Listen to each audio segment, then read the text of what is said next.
Shalom Bapak Ibu yang terkasih dalam Tuhan. Jumpa lagi dengan saya dalam acara Renungan Firman Tuhan yang menguatkan.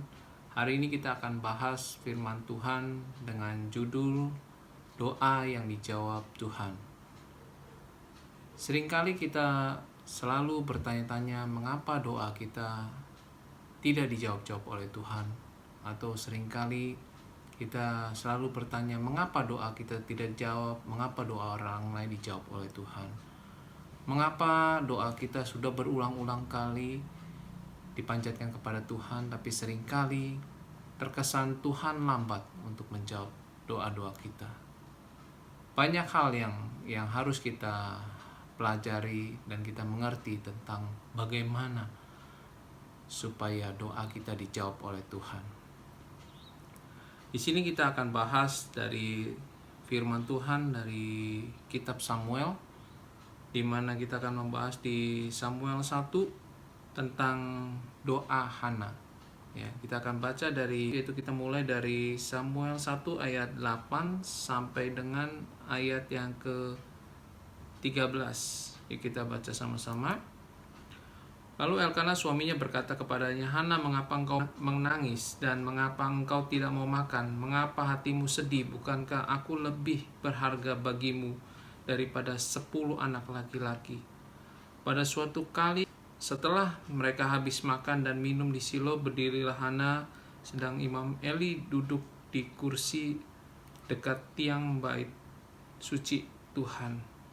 Dan dengan hati pedih ia berdoa kepada Tuhan sambil menangis terseduh-seduh.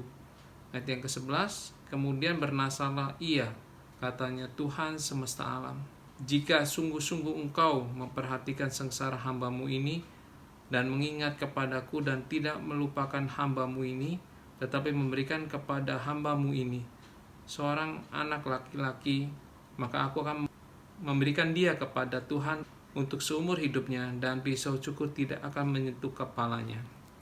Ketika perempuan itu terus-menerus berdoa di hadapan Tuhan, maka Eli mengamat-ngamati mulut perempuan itu. Dan karena Hana berkata-kata dalam hatinya, dan hanya bibirnya saja bergerak-gerak, tapi suaranya tidak kedengaran, maka Eli menyangka perempuan itu mabuk. Lalu kata Eli kepadanya, "Berapa lama lagi engkau akan berlaku sebagai orang mabuk? Lepaskanlah dirimu daripada mabukmu itu."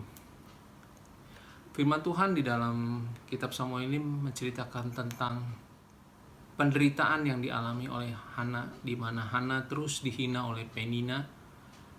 Dia merasa bahwa hidupnya diperlakukan tidak adil, sementara Penina sudah memiliki anak, dan Hana dikutuk Tuhan untuk tidak memiliki anak. Itulah yang dialami seringkali kita berdoa dikarenakan merasa kita diperlakukan Tuhan tidak adil. Seringkali doa-doa kita memiliki motivasi yang kurang baik. Dalam pelajaran hari ini kita mau belajar firman Tuhan, bagaimana firman Tuhan mengatakan doa yang dijawab oleh Tuhan, yaitu yang pertama adalah motivasi doa, yaitu bukan untuk kepuasan diri sendiri. Di mana pertama kali Hana berdoa kepada Tuhan untuk kepuasan diri sendiri, yaitu untuk kebanggaan sendiri, karena merasa dihina oleh Penina, merasa diperlakukan tidak adil, sehingga dia ingin terus-menerus berdoa kepada Tuhan supaya doanya dijawab untuk kepuasannya sendiri, untuk kebanggaannya sendiri.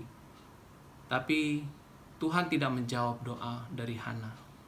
Sampai suatu saat Hana sadar bahwa doanya harus tidak berorientasi kepada dirinya sendiri, di mana kita bisa baca dari ayat yang ke-11 dikatakan, kemudian bernasarlah ia, katanya, "Tuhan semesta alam," dan selanjutnya. Pada saat Hana sudah bernasar, berkata bahwa dia ingin memberikan anaknya kepada Tuhan, artinya sudah mulai terjadi perubahan, bahwa doa itu dipanjatkan bukan untuk kepuasannya dirinya sendiri, tapi di mana anak yang akan dilahirkan oleh Hana untuk dikembalikan kepada Tuhan, untuk tujuan kemuliaan Tuhan. Bahkan lewat doa Hana ini, Tuhan menjawab, bukan hanya menjawab doa, tapi justru menjawabnya dengan hal yang luar biasa. Itu bukan hanya anak yang biasa yang dilahirkan, tapi menjadi nabi yang dilahirkan, yang keluar dari kandungan dari Hana, yaitu Nabi Samuel. Itulah yang luar biasa. Berkat Tuhan bukan hanya pada saat kita berdoa, doa kita dijawab, tapi pada saat doa kita sudah dipanjatkan bukan untuk kepentingan kita sendiri, Tuhan akan menjawabnya melebihi daripada apa yang kita doakan. Yang kedua adalah kita harus berdoa dengan sungguh-sungguh. Seringkali kita berdoa selalu komplain kepada Tuhan bahwa saya sudah berdoa 10 tahun, saya sudah berdoa 5 tahun, saya sudah berdoa 20 tahun untuk pertobatan suami saya sudah berdoa 5 tahun untuk sakit penyakit saya sudah berdoa bertahun-tahun untuk perubahan ekonomi saya. Tapi seringkali perubahan itu tidak muncul. Yuk kita sama-sama evaluasi. Apakah kita sudah berdoa dengan sungguh-sungguh? Seperti yang dilakukan oleh Hana. Di mana Hana berkata di dalam ayat yang ke-13 di sini dikatakan bahwa dan karena Hana berkata-kata dalam hatinya dan hanya bibirnya saja yang bergerak-gerak, tapi suaranya tidak kedengaran, sampai dikatakan oleh Imam Eli seperti perempuan mabuk. Dikarenakan apa? Karena terus-menerus berdoa, terus-menerus dengan sungguh-sungguh berdoa. Inilah yang dilakukan oleh Hana. Apakah kita sudah melakukannya dengan sungguh-sungguh? Sungguh-sungguh bukan berarti terus-menerus berdoa saja, bukan. Tapi dengan kesungguhan hati, dengan kerinduan yang paling dalam, meminta Tuhan menjawab doa-doa kita. Dengan kesungguhan hati dan kita percaya bahwa hanya Tuhan yang sanggup menolong doa-doa kita. Hanya Tuhan yang sanggup menjawab doa-doa kita.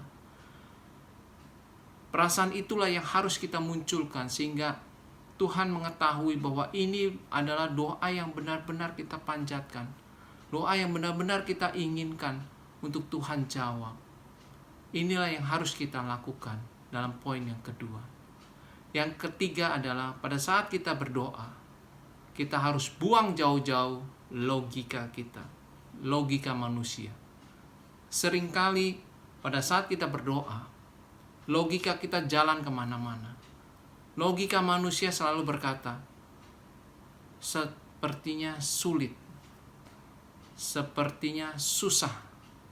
Sehingga itulah yang terjadi.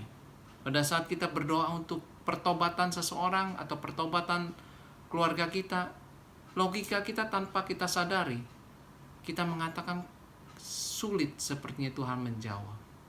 Pada saat kita berdoa untuk kesembuhan, kita sendiri menolak bahwa sepertinya sulit, sepertinya susah, sepertinya harus melalui dokter dan melalui obat dan sebagainya. Mungkin benar kita harus pergi ke dokter, mungkin kita benar harus minum obat. Tapi yang pertama yang harus kita yakini adalah buang logika itu kita terlebih dahulu. Karena pada saat logika manusia bekerja, mujizat Tuhan tidak bisa bekerja. Karena apa? Karena kita membatasi mujizat Tuhan dengan logika manusia. Seperti halnya seperti kejadian dalam kasus Abraham. Abraham diberikan janji oleh Tuhan pada saat Abraham berumur 75 tahun. Namun Abraham seiring dengan perjalanan hidupnya, awalnya mungkin Abraham percaya karena umurnya masih 75 tahun. Tapi beranjak dengan umur 80 tahun, mulailah keraguan-keraguan itu muncul. Akhirnya dia mulai berpikir bahwa mungkin penerusnya adalah Eliezer, atau mungkin penerusnya adalah bukan dari Sarah istrinya, tapi mungkin dari orang lain. Bahkan Sarah sendiri mulai ragu oleh janji-janji Tuhan. Padahal Tuhan sendiri yang berjanji. maka mulailah berpikir secara logika. Mungkin saja benar bahwa anak keturunan Abraham bukan lahir daripada Sarah, tapi dari orang lain, Hagar. Ya. Di sini kita harus percaya dan yakin bahwa logika tidak boleh berjalan saat kita berdoa dan percaya kepada Tuhan. Karena mujizat tidak bisa bekerja sama dengan logika. Tuhan pada saat berjanji, Dia pasti akan tepati. Percayalah bahwa pada saat kita berdoa dengan sungguh-sungguh, Tuhan pasti akan menjawab kita. Walaupun membutuhkan waktu. Seperti janji Tuhan pada saat Tuhan berjanji kepada Abraham umur 75 tahun. Janji Tuhan ditepati pada saat Abraham berumur 100 tahun. Apakah terlambat? Tidak ada kata terlambat bagi Tuhan. Mungkin secara manusia terlambat. Karena memikirkan mana mungkin usia 100 tahun, sedangkan Sarah sudah berumur 90 tahun, bisa melahirkan seorang anak dari kandungannya. Bahkan Sarah sudah mandul. Ya, sudah berumur 90 tahun. Sudah tidak mungkin lahir dari kandungannya. Itulah yang selalu ada dalam benak pikiran manusia. Inilah yang akan menjadi renungan kita pada hari ini. Di mana saat kita berdoa kepada Tuhan, bagaimana doa kita dijawab Tuhan. 3 hal yang kita pelajari, yaitu adalah kita harus memanjatkan doa bukan untuk kepuasan diri kita sendiri. Yang kedua adalah kita harus berdoa dengan sungguh-sungguh. Yang ketiga adalah buang logika kita. Sehingga jangan sampai logika kita yang berkuasa atas pemikiran kita, atas doa kita. Tapi biarlah Tuhan yang berkuasa atas doa kita. Tapi ingat, tetap kedaulatan ada di tangan Tuhan. Tuhan bisa menjawab kita sesuai dengan waktunya Tuhan, bukan waktunya manusia. Dan yang kedua adalah, bisa jadi Tuhan menjawab tidak atas doa-doa kita. Percayalah bahwa setiap doa yang kita panjatkan dengan sungguh-sungguh pasti akan dijawab Tuhan. Cuma persiapkan hati kita untuk menerima jawaban ya atau tidak dari Tuhan. Atau bahkan kita harus menunggu seperti Abraham menunggu janji Tuhan. Teruslah percaya dalam Tuhan sehingga jangan sampai kita kendor dikarenakan doa kita belum dijawab Tuhan. Jangan sampai kita mundur karena doa kita tidak dijawab-jawab Tuhan. Jangan sampai kita merasa bahwa Tuhan tidak peduli dengan kita. Justru semakin doa kita tidak dijawab, semakin kita harus bersungguh-sungguh lagi kepada Tuhan. Pada saat doa kita belum dijawab, justru kita harus introspeksi, apakah doa ini untuk memuaskan diri kita atau untuk menyenangkan Tuhan. Yang ketiga, jangan sampai kita juga berdoa tapi terus memakai logika kita, sehingga Tuhan sulit membuat mujizat atas doa-doa kita. Pelajaran hari ini semoga membuat Bapak Ibu Saudara sekalian mengerti bahwa bagaimana seharusnya kita bersikap pada saat kita berdoa, sehingga doa-doa kita dijawab oleh Tuhan. Tuhan Yesus memberkati. Shalom.